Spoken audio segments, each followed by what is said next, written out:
and welcome to our first webinar of 2023. I'm not in the office today, hence not at my standing desk, so I'm sat down, and huge thank you to Schroders for letting me borrow their meeting room this morning. So as I say, welcome to everybody to today's first webinar 2023. Are you impressing potential clients on their digital journey to your door? So we've got a really good turnout today. Hope our webinars are this popular for the rest of the year. Really good turnout. So who have we got? Hi Becky, hope you're well. James over there in Derby, hope you're doing well. Ken in Bristol, Lloyd, Natasha. Anyway, hope everyone's doing really well. Had a great start to the year, and welcome. In time-honored tradition, I'm going to hand over to Dan. Dan's going to do a little bit of housekeeping, and then we'll press on. So over to you, Dan. Thank you. Yeah, hi, welcome to the first webinar of the year, everyone. Gosh, it doesn't feel like 5 minutes have passed since we were wrapping the last one up in December, does it? Wow. Yeah, so I'm Dan. I'm the head of branding and design here at Yardstick. And I didn't realize that Phil was taking our webinar series on the road today, or I might have picked somewhere slightly more exotic than my house to be in right now. Anyway, so this is very much business as usual if you're a webinar regular, but if you aren't, I play the part of Phil's extremely unglamorous assistant, which means I generally do two things. The first is making sure everything's running smoothly. Will keep us on track and on time, ideally. And the second thing is reading out any questions so that Phil can answer them. And these sessions work best with tons of input, so don't be afraid to get stuck in. We're not afraid to be challenged. This is absolutely your hour, so make the most of it, say things, ask things, and we'll answer them. And there are two ways you can do that. The chat function at the bottom, you can type in there and we'll see it, or the little Q&A box at the bottom as well. So I'll be monitoring both and I'll be reading them out at natural breaks. And we'll have a period at the end where we can sweep any final questions up. It's absolutely a safe space. There are no silly questions, I promise. I guarantee if you're thinking it, so is somebody else. And one thing worth mentioning for newcomers and veterans alike today, we're doing something slightly different. So if anybody has ever been to one of our webinars before and thought, I wish there was a quiz, well, guess what? You're in luck. We're going to be trialing a scorecard exercise today. And it's exciting to be doing something new. However, one thing we'd like to stress beforehand is that we may be wrestling slightly with some of the tech. So we're all going to have to summon our inner guinea pigs today and just hope it all goes smoothly. I'm sure we'll be fine, he tells himself. We also have Abby here today, our head of social media. So she's going to be lending a hand as usual, compiling the follow-up comms that go along with this webinar, which includes any links or resources that we mentioned today, plus a video recording of the session so you can watch it back at your leisure. So without further ado, Phil, people are making their digital journey to my door. How do I impress them? Thanks, Dan. Let's answer that question, shall we? So let's move the slides on. So what are we going to talk about today? We're going to start by talking about the enquiry equation, which isn't necessarily the easiest thing in the world to say. Then we're going to look at why prospects, and what I mean by prospects is potential clients, look you up online. We're going to talk about the 10 ways prospects become aware of you and your business. We're going to touch on Google's role in that digital journey. And then we're going to have an exercise. And we're going to flip over into Score app. Abby will put a link into the chat in a bit, not just yet, but in a bit. And we're all going to do this online quiz together. And we're going to see how impressive your business is on that digital journey to your door.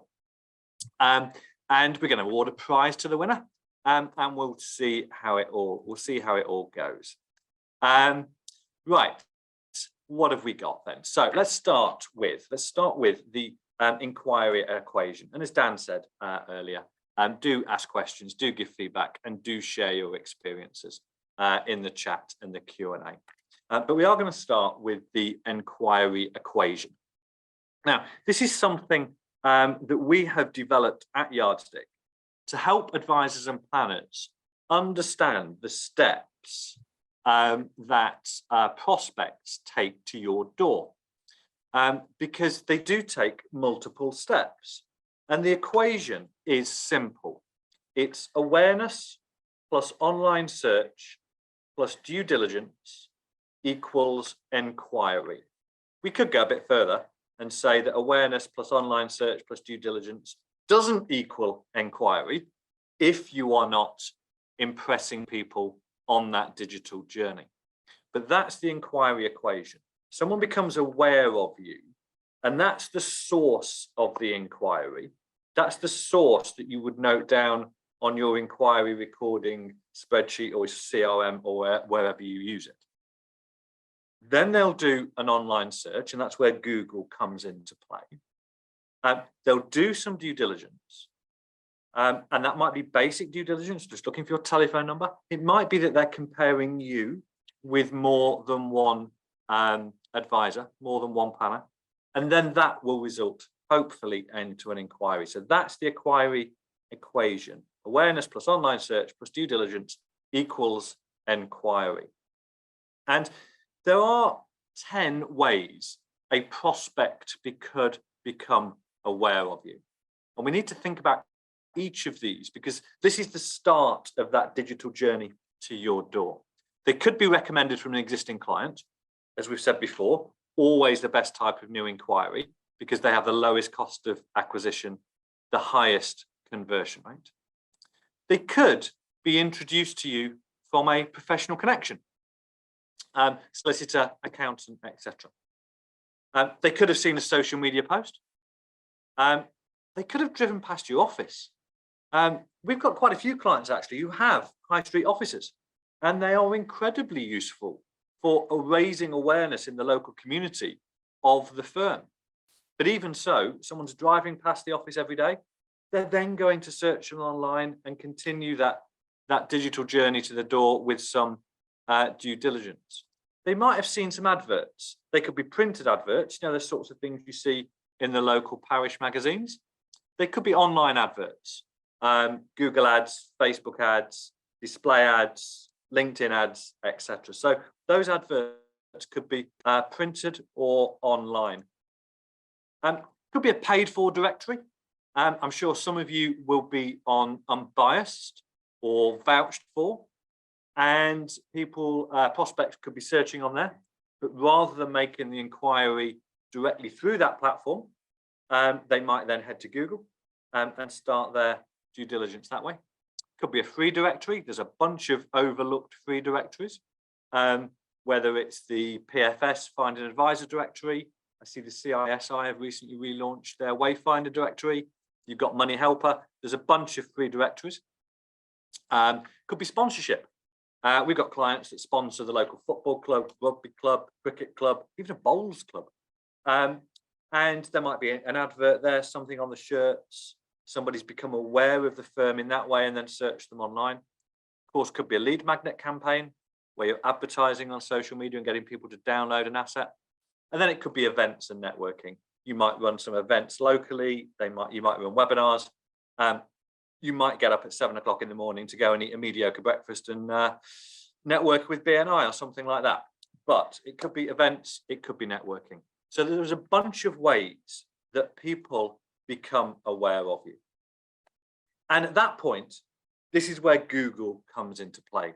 Now, clearly, other search engines exist. People might use Bing or other search engines, but the majority of the time, it is Google. And sitting between someone becoming aware of you and taking action, between awareness and action, is Google. And as we said, that's where it fits into the inquiry equation, awareness plus online search. And some examples to illustrate the point of the inquiry equation. Someone is recommended to you, but they're recommended to another advisor at the same time. Therefore, they do a Google search. They search for you online. They see in the results page. They go to your website, and they're suitably impressed enough to go and make an inquiry. They see a LinkedIn post. And from there, they see a LinkedIn post. And from there, they click a link through to your website. Spend a bit of time working through your website. And they then head to your inquiry form, they pick up the phone or send an email. And then third example, they drive past your office. As I said, we've got quite a few advisors that we work with that have high street offices. So they drive past your office. It might be something they do pretty regularly on the route to work or the route to Sainsbury's or whatever it is. So they drive past your office.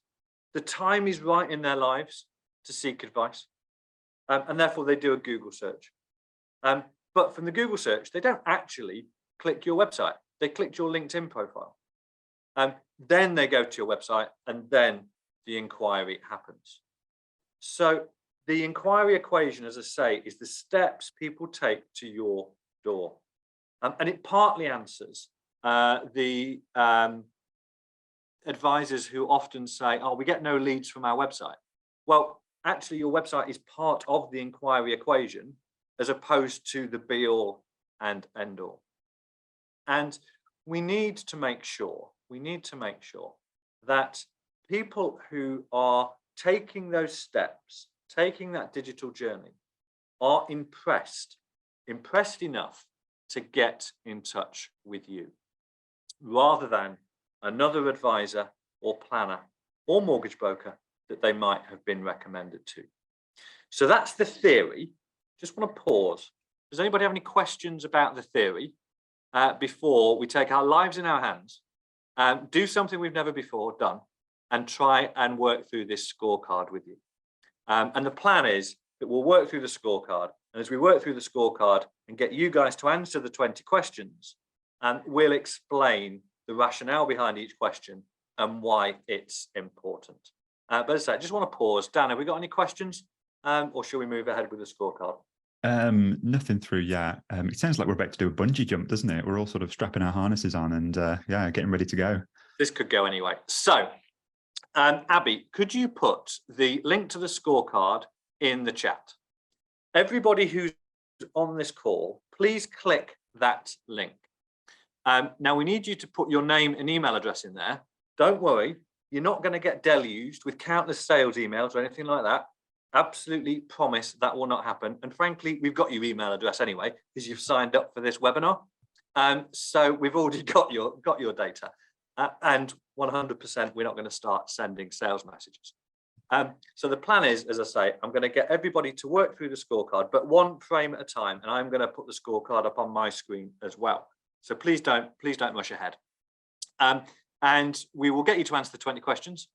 We'll explain as we go why it's important, which of the questions is important, and we will make sure that we announce the winner on this call as well, and we will get a prize sent out to the winner. So Abby, you've put that in the chat. Thank you very much.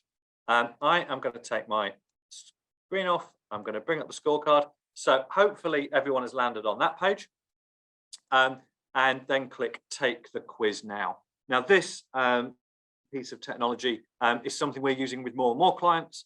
It's a scorecard powered by Score App. If anybody's got any questions about Score App, really happy to take those at the end. So hopefully everybody has put your name and email address in, and we've got this page up. So first question. Now what I need you to do for these first 4 questions is open a separate window in your browser and type in, ideally in a private browsing window if you can, but if you can't, don't worry too much about it. Type in the name of your business in the same way that a prospective client might do. So if I was searching for the Yardstick Agency, I would do that. So type in the name of your business in the same way a client might do, and answer that first question. Does your website appear at the top of the search results? Now, clearly in Yardstick's case, it does. So I would answer yes. And the reason that's important is simply because you need to be visible online.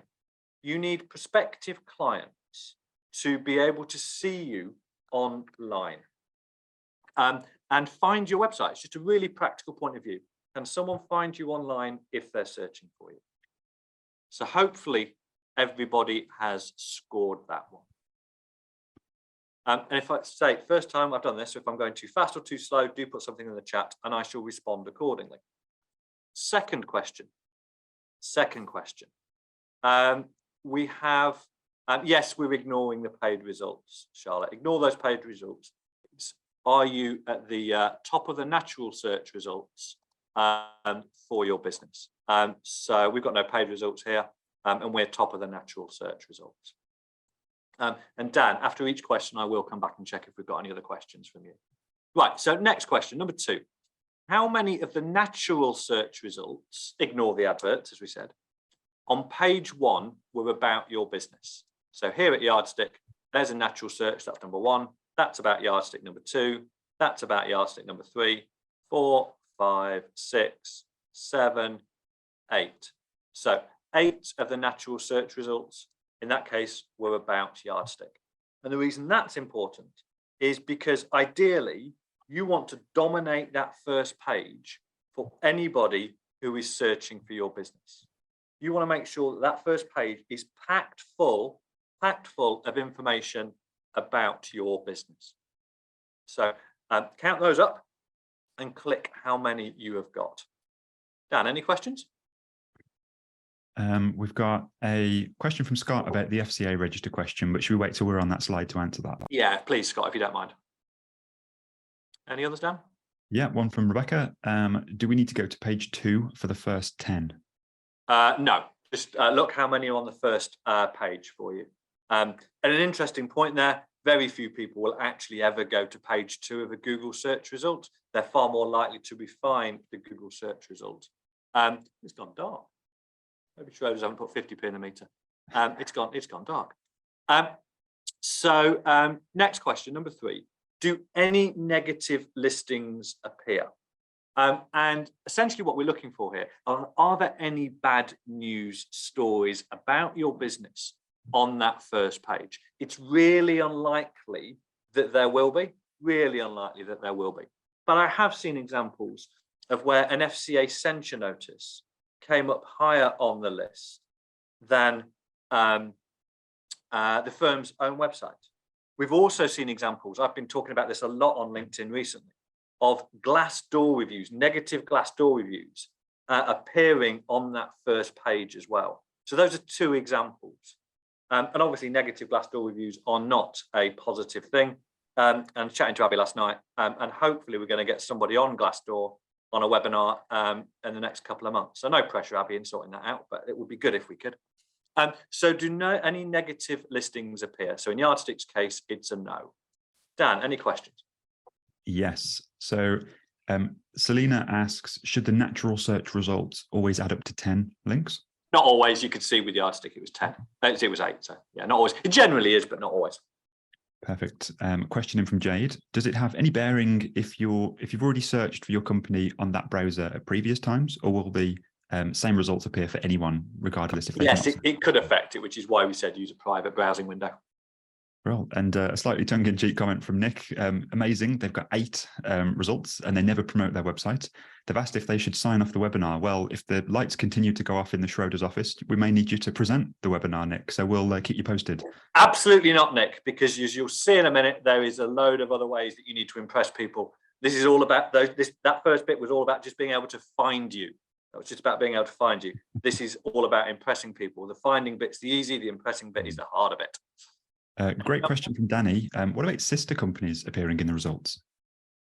Don't include them on this. Don't include them in the quiz here, because sister companies can sometimes make it a little bit harder, create a little bit of friction, a little bit of confusion. So if you've got XYZ financial planning and XYZ investment management, it can make things a little bit tricky for the consumer to find the information that they need.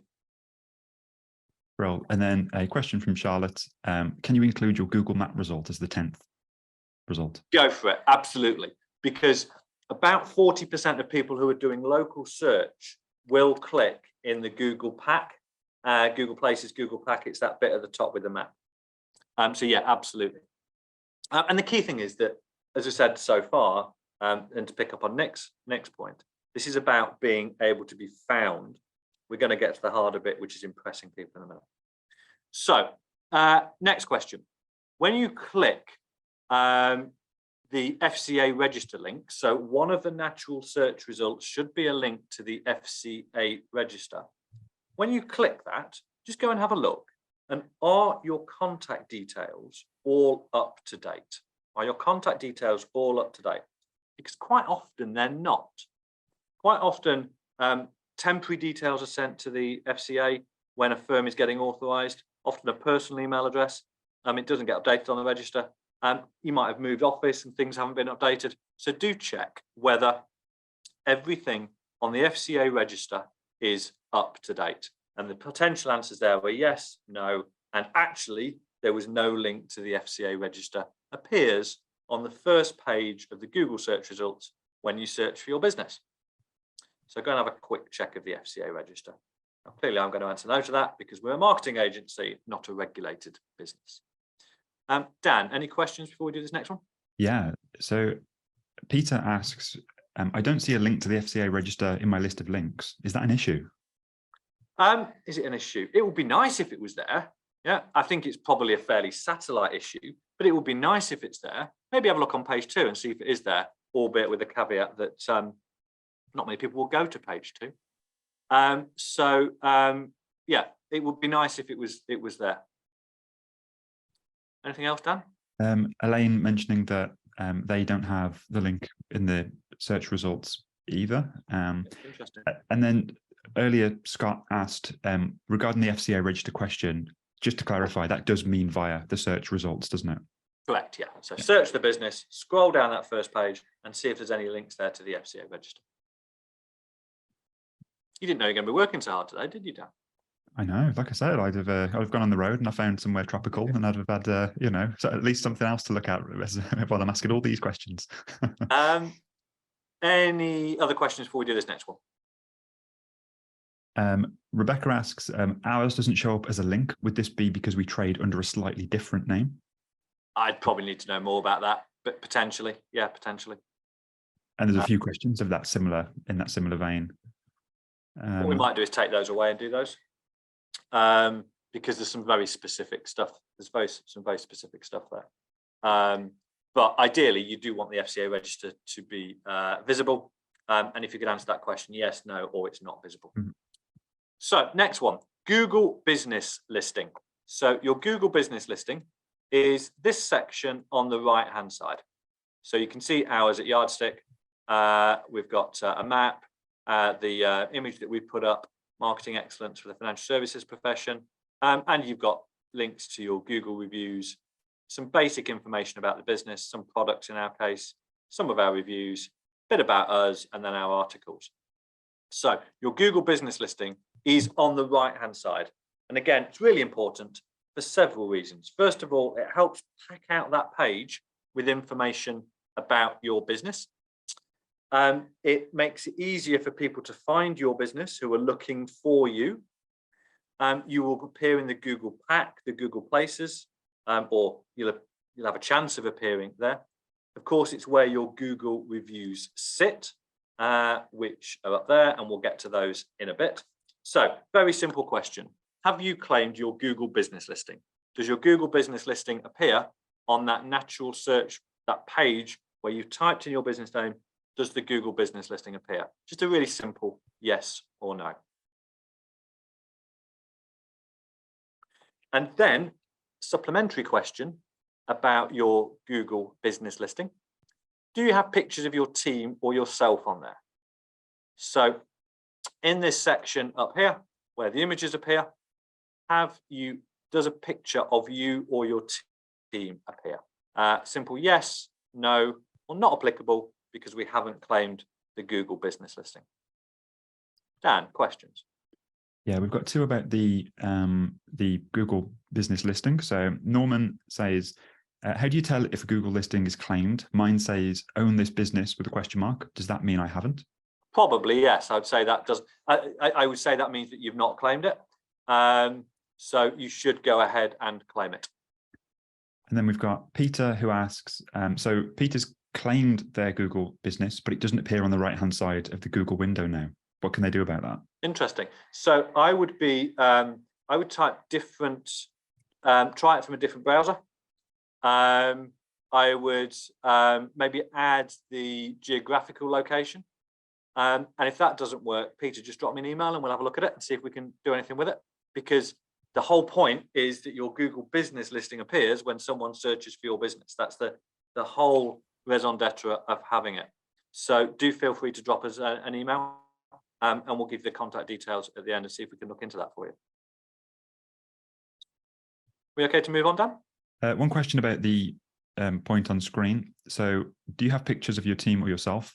Does the building count in this question? No, which is why Yardstick, we need to update ours actually. Okay.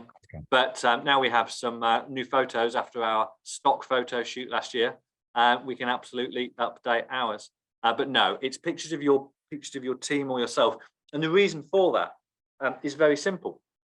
As we'll see when we talk about the website in a bit, or your website in a bit, really important that as a business, you are showcasing two types of people. And the first type are what we call your heroes, and they're your clients. And the second type are your guides. And the guides are the people who help your clients. And of course, guides are you and your team members. So really important that we showcase heroes and guides. And that's why it's important that we have team or yourself pictures on the Google business listing. Okay. If a Google listing's out of date with incorrect addresses on there, how do we change that? Rachel asks. You log in to your Google business listing and update it.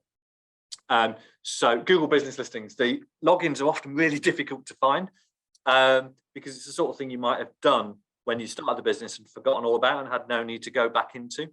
But if you can track them down, maybe by doing a lost password, you can log in very easily. So you can see actually, I'm logged into our Google business listing here, and I could click edit profile and go and change the address. But that is actually really important that it's done, because behind the scenes, Google is comparing the addresses that you've got out there on the web, whether it's on your website, the FCA register, etc. So really important that you do change that address.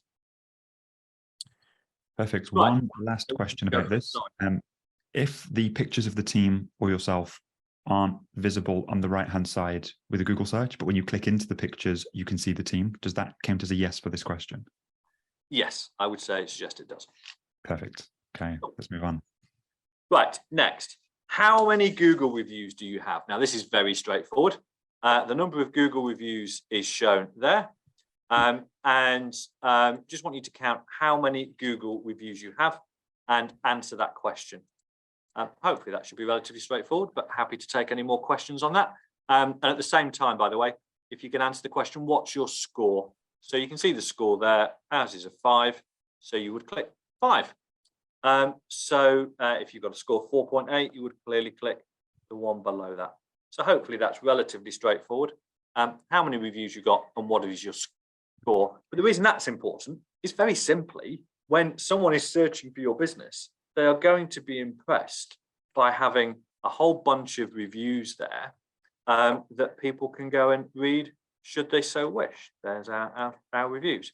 And people can go and read those reviews to understand what you do, who you do it for, how you help people, etc. They are incredibly powerful.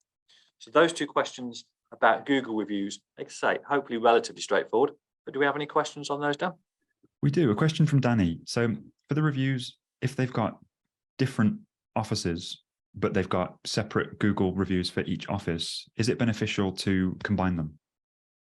I think I know what you're talking about there, Danny, in terms of your different offices. And no, I would absolutely keep them separate because you are if you're the Danny, I think you are a multi-location business, multi-country business. So no, I think the way you're doing Google business listings works perfectly. For the purposes of this, maybe add up all the Google reviews that you've got and just do a quick average of the scores for the purpose of this. Okay, while we're loading up the next question, great question in from Selena. Would you recommend that employees leave a Google review? Generally not, no. There's a fair chance that if an employee leaves you a Google review, Google's algorithm will hone in on it and take it down. because they see it as a bit of a conflict of interest if an employee leaves a Google review. But what I would 100% be doing is asking employees to leave reviews on Glassdoor. Really important for all sorts of reasons. And maybe, Abby, we could just put that Glassdoor blog that I wrote last November into the follow-up. But really important that you ask employees to leave you reviews on Glassdoor. So clients on Google plus other platforms, we'd recommend Vouch4, employees Glassdoor. But great question. Next question on the quiz. Have you left replies to your Google reviews? Really simple. Yes, you've left replies to all of them. Yes, you've left some to some reviews, or no, you've not left any replies. And that's important because leaving replies shows that you appreciate your clients. It allows you to work in some key messages and keywords to show the outcome, to show the benefits of working with you. And you just look like a nice person if you're leaving replies. It's just the obvious thing to do. Someone does something nice for you, like leave a review, and it's a good thing to go and leave a reply. And we've written a couple of blogs about how to leave replies. You need to do more than just say thank you. So we'll put those in the follow-up as well. But very simple. Have you left replies to your Google reviews? Yes to all of them, yes to some of them, or no, not applicable because you don't have any Google reviews. The next question. Do you have any ratings or reviews on other sites? So don't just limit yourself to the Google search here, but do you have ratings and reviews on any other sites? Do you have them on Vouch4, Trustpilot, Facebook? Where do you have other reviews? Where do you have other reviews? And you can click more than one answer on here. So you might just have Vouch4, you might just have Trustpilot, you might just have Facebook. There might be another platform, FIFO or something like that, or you've got them on other multiple platforms. But the reason we recommend a second platform and tend to recommend Vouch4 almost always as the second platform is because it's not necessarily the easiest thing in the world to do to get a Google review. People who leave you Google reviews have got to have a Google account, and they've got to be happy with their name appearing in public. So Google reviews are really quite difficult to get, whereas reviews on Vouch4 are a lot easier. Google's still important because when someone searches for your business, we want to impress them by showing the number of reviews that we've done, as you can see here. But we do need that backup, because if they can't leave you or won't leave you a review on Google, you're sending them down a dead end if you don't suggest another platform. So always give them another option. And we tend to see for every one review you get on Google, you will get 5, 6, 7, maybe 8 or 9 on Vouch4. So really important you give them that other choice. Dan, any more questions before we go on to the next question? Yeah, Spencer asks a fantastic question. Would you recommend replying to a review that's just a star rating with no comment? Yes, I would. Simply because I think it looks a little bit strange if you've replied to every single review, but not that one that just left a star rating. You need to obviously know who it is, and your reply might be not quite as extensive, but yes, 100% I would be leaving a reply to somebody who has just left a star rating. Great. And then a question from Steve, just to clarify this question on screen now. So this is other than Google, isn't it? So for example, if Steve has reviews on Google and Vouch4, their answer would be yes, Vouch4. Correct. Yeah, perfect. Right, next question. Have you run a client survey in the last 2 years? So we talk about 3 types of social proof. And of course, social proof is absolutely essential for impressing people on that digital journey to your door. We've already talked about one of those forms of social proof, which is online ratings and reviews. The second form is client surveys. Now, client surveys should really give you 3 types of opportunity. The first is how you can improve your business. So what are you doing now that clients like? What are you doing now that clients don't like? And what would clients like you to do that you're not doing? Second should produce some wonderful data that you can use in your marketing. And third, it absolutely underpins a referral and recommendation strategy. More which in a bit actually. But have you run a client survey in the last 2 years? Yes or no? Dan, questions. Yeah, so question in from Scott. Does the vouched for top rated count as a survey in this instance? No, this is no, because they count towards the online reviews. So no, it's not. That's not a client survey. Okay, and then a question in from Claire.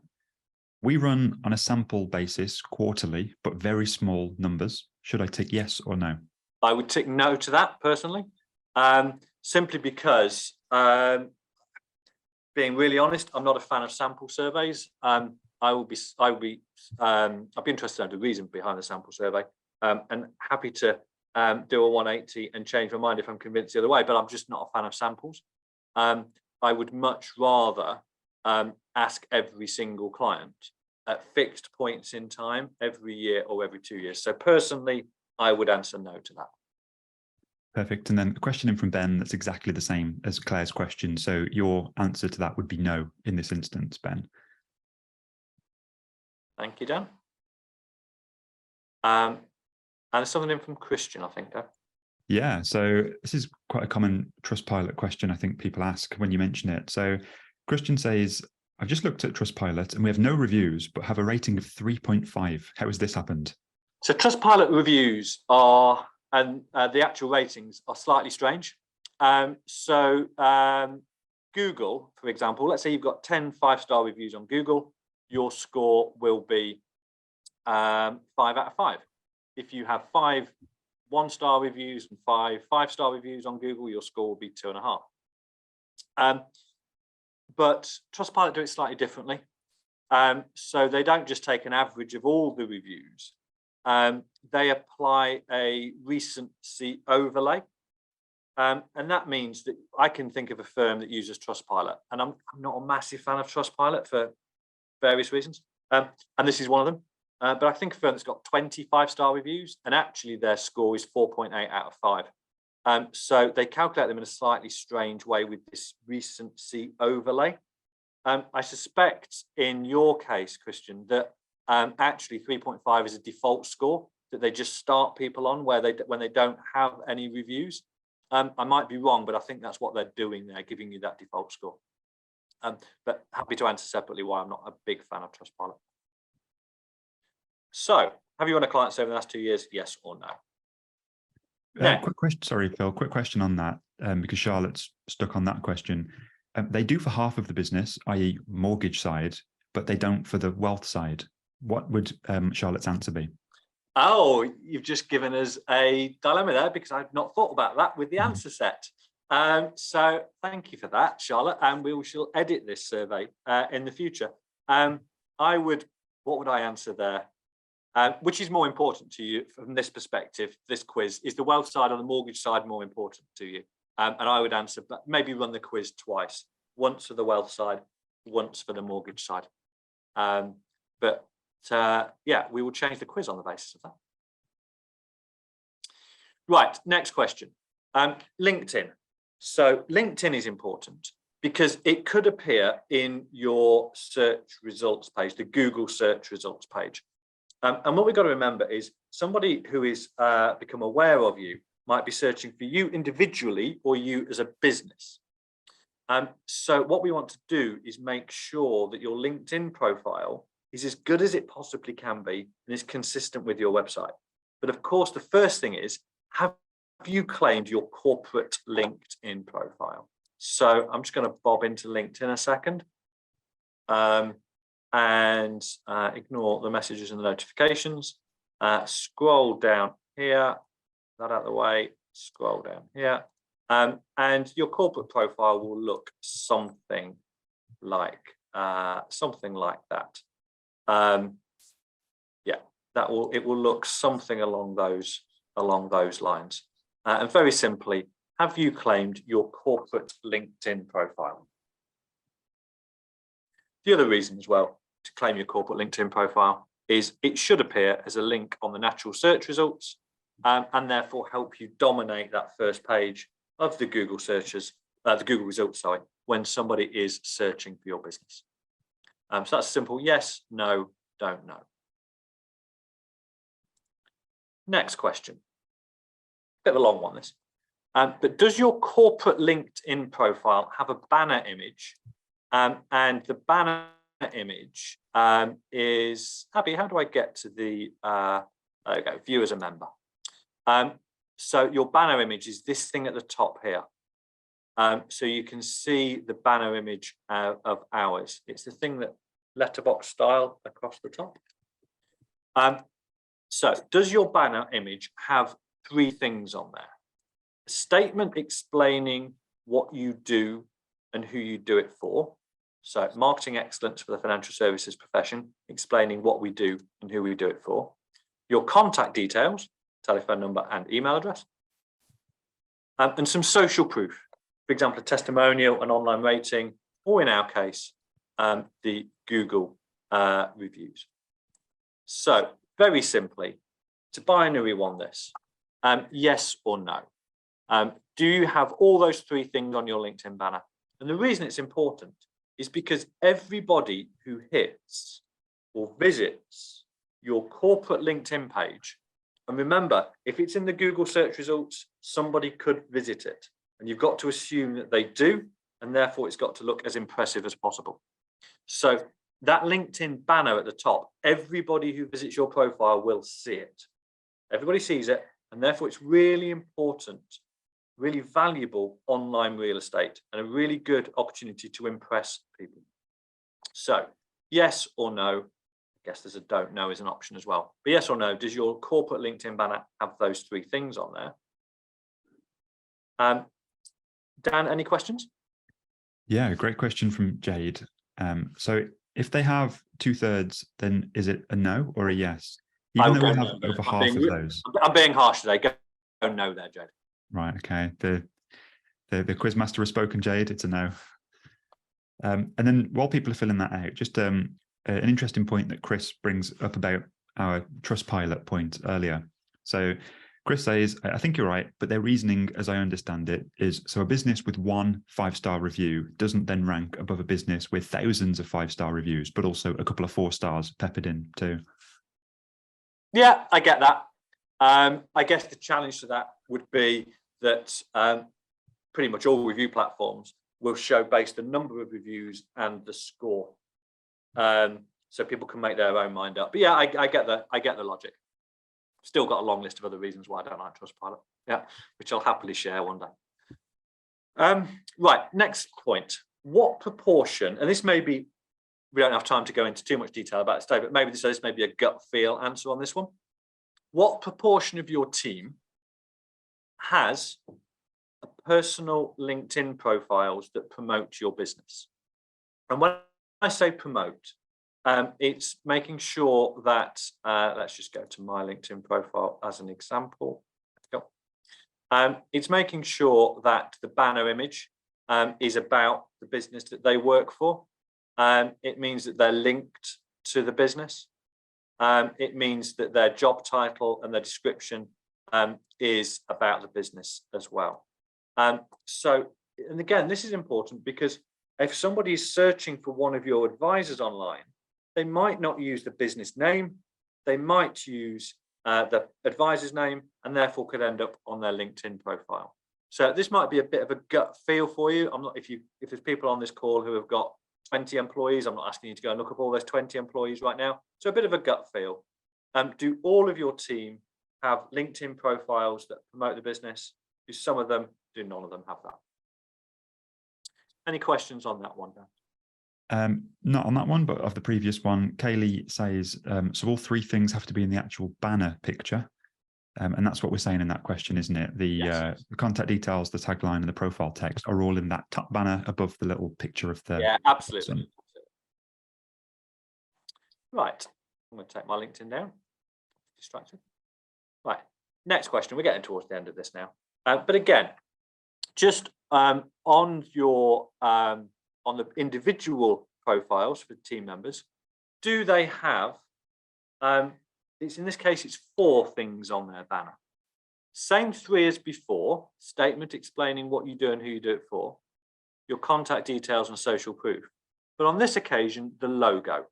Really important that the logo is there, because on your corporate page, your logo already appears as an image, but on your personal pages, that's replaced by a picture of the person. So again, just gut feel on this one. Do you think all of them have that banner? And to be fair, you will probably have to have made that banner and given it to them. So do all of them have that banner? Do some of them have it, or do none of them have it? It's a bit of a gut feel for you on that one.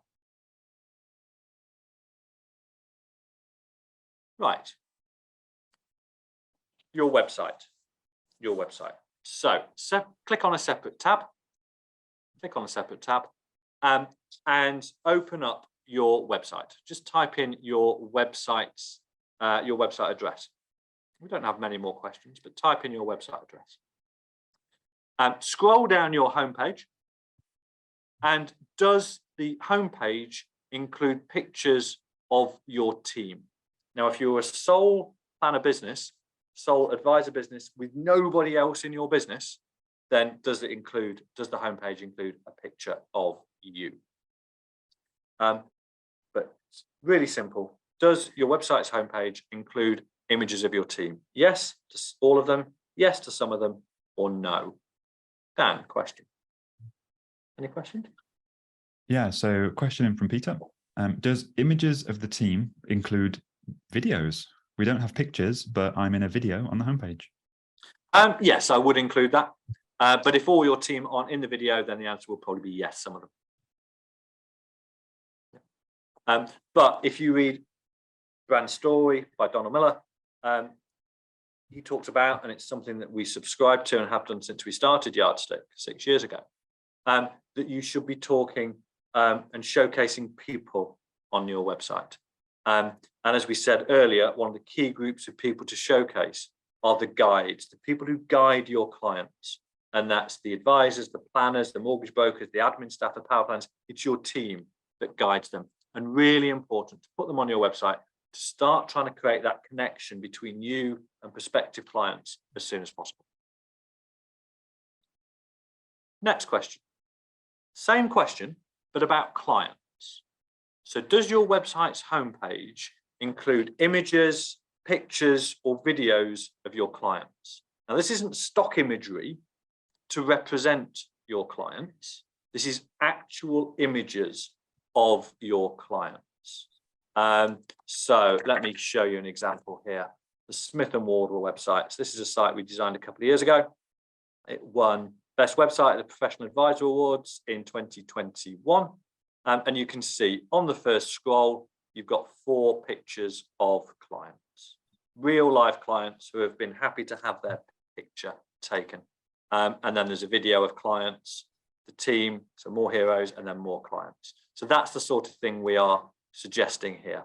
So does your website's homepage include images, pictures, videos of your clients? Dan, any questions? No, let's push on. And then on your website, separate question, do you have videos of your clients on your website explaining the benefits of working with you? So this is back to the third type of social proof we think all planning firms, mortgage brokers should have: client surveys, online ratings and reviews, and the third being client videos. So do you have videos on your website explaining the benefits of working with you? Yes or no? And the distinction here is not homepage, it's just website in general, is it not? Yeah, anywhere on the website.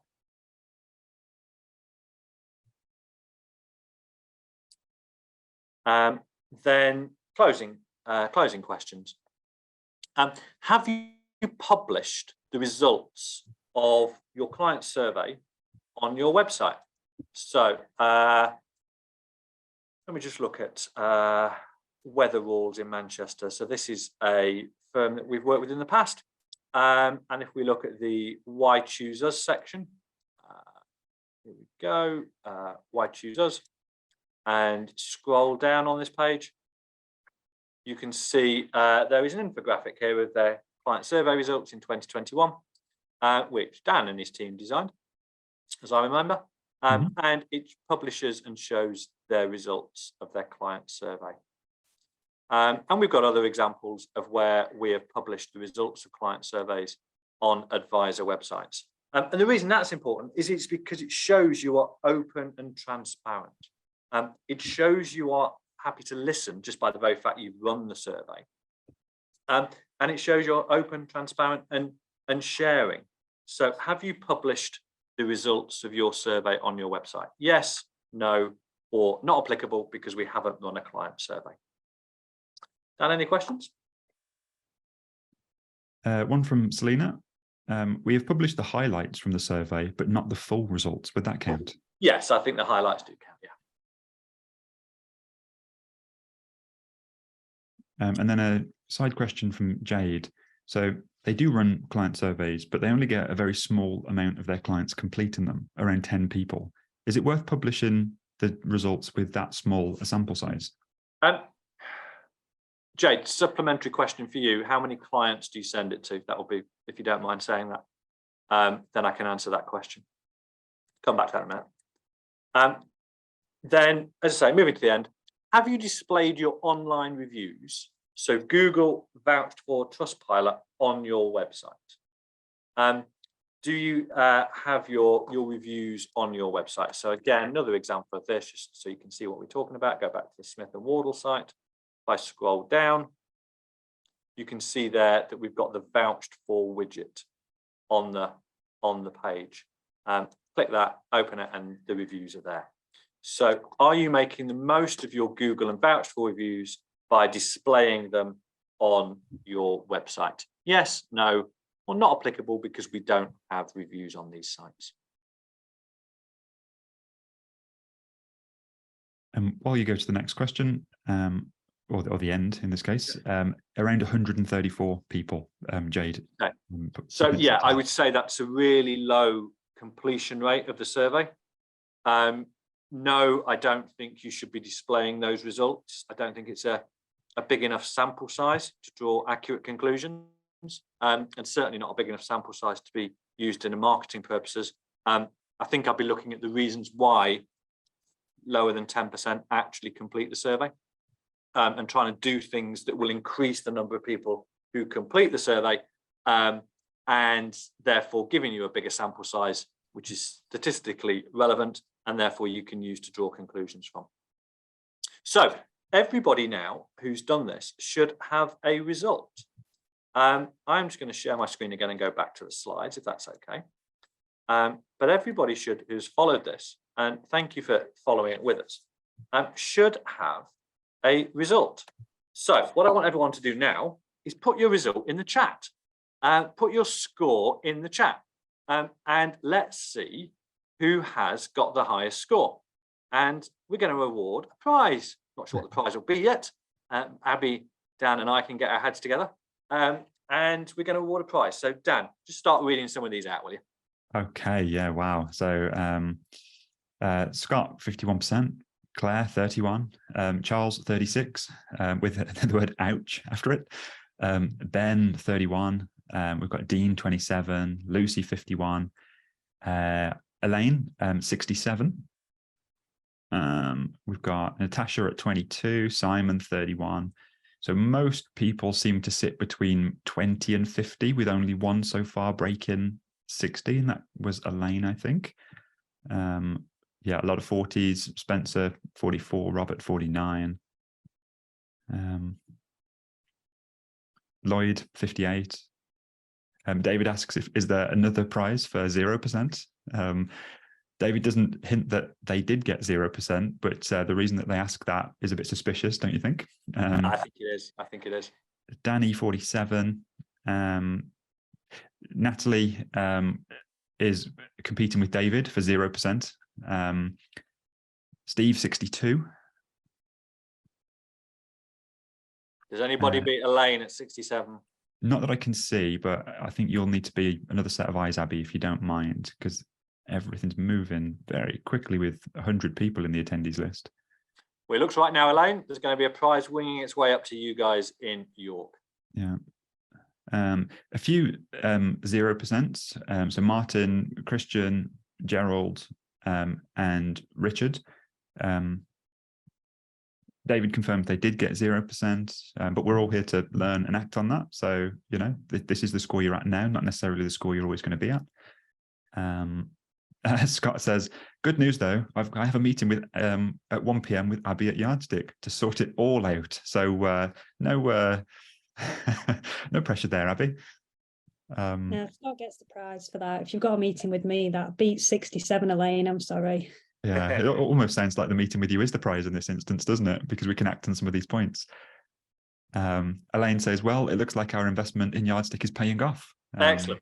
So some of it will be returned, Elaine, because there'll be a prize winging its way up to York for you next week.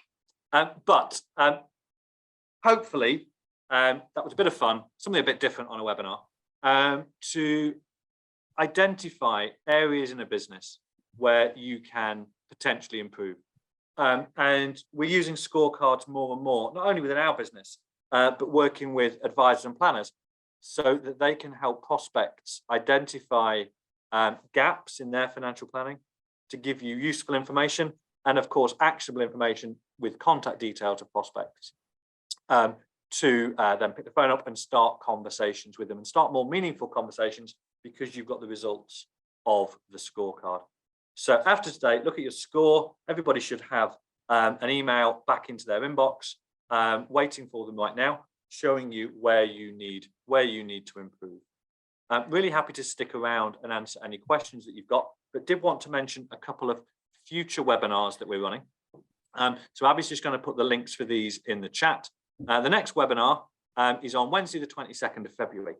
And I've been wanting to do this for a while, but we're going to talk about fees pages on websites. So we're going to talk about everything you need to know about building a fees page on a website. We're going to talk about the pros and cons of doing it. We're going to talk about the things that you need to have on the fees page to make sure it's effective. And we're going to talk about the 6 mistakes that advisors and planners make with online fee disclosure. So really looking forward to that one. I think it should be a lively session. And then we've got a workshop coming up on Wednesday, the 8th of May. Webinars are always free with Yardstick. Workshops are paid for events. And we've got our first referral and recommendation strategy workshop of the year, how to build a successful referral and recommendation strategy. That's at 10 a.m. on Wednesday, the 8th of March, £95 plus VAT for that. And we are limiting places to that one. Places are limited to 30. And that will be talking about why referrals and recommendations are the best type of new inquiry, and training you on how to have better conversations with clients about referrals, and also talking to you about other things you can do to turn clients into advocates and advocates into active advocates, because it is active advocates who will refer people to you. So that's 2 things we've got coming up. We've got the webinar on Wednesday, the 22nd of May, and the next workshop on Wednesday, the 8th of March. So if you want to stay in touch with us, if you've got any questions after today's webinar, do drop me a line, phil@thearcticagency.co.uk. If we're not connected on LinkedIn, do go and send me a connection request on LinkedIn. We publish what we hope is helpful marketing hints and tips throughout the week, both on my personal account and the corporate account, and go and have a look at our website as well. But I just want to say thank you to everybody for being good sports and taking part today. Dan didn't know he was going to work so hard, and the technology has not failed us. So I'm really pleased that it's worked. But as I say, thank you to everybody for bearing with us. I hope it's been a bit of fun and I hope it's been useful. I'm really happy to sit here and answer any questions that we've got to finish off. Dan, is there anything that we need to answer? Yeah, a few things. But first, I mean, I guess if I ever fancy a career change, I should go for like a horse racing commentator, shouldn't I? Reading out all of those percentages in very quick succession. So maybe that's something for me to pursue.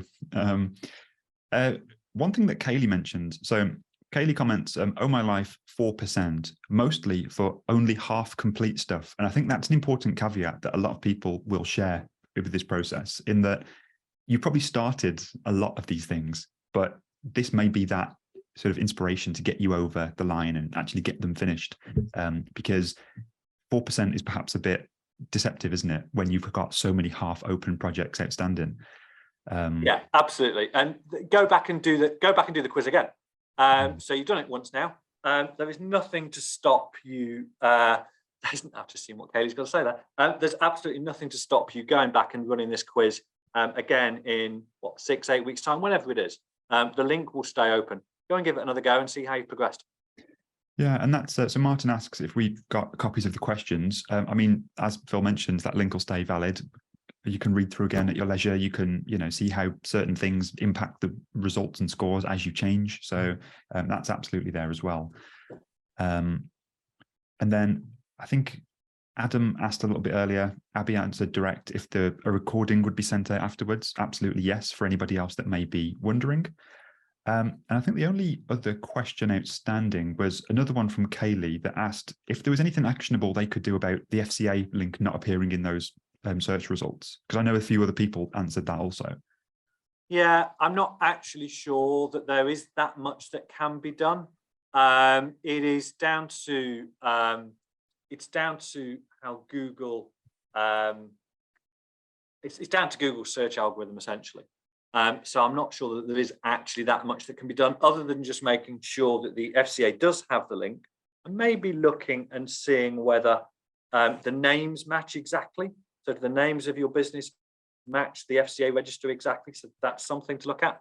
But once you've done that basic stuff, there's not much you can do to influence Google's algorithm now, I'm afraid. Brill, thanks. Question from Martin. So Martin's just clicked the link again, and rather than question 1, his summary of scores appears. In order to see that, do they have to clear their browser cache? They probably need to clear their browser cache or just go into a different browser. Yeah. Yeah, so there are a few other ways. I believe that's all the questions. Yeah, everyone seems to have taken quite a lot from that. So yeah, absolutely. You're welcome to everybody saying thank you. Glad you found it valuable. Thank you, everybody. Go and enjoy your day. Thank you for bearing with us. I hope it was really useful, as I say. It seems to have been, which I'm delighted about. Recording out later on this afternoon. See everybody soon. Bye-bye. Take care, guys. Bye.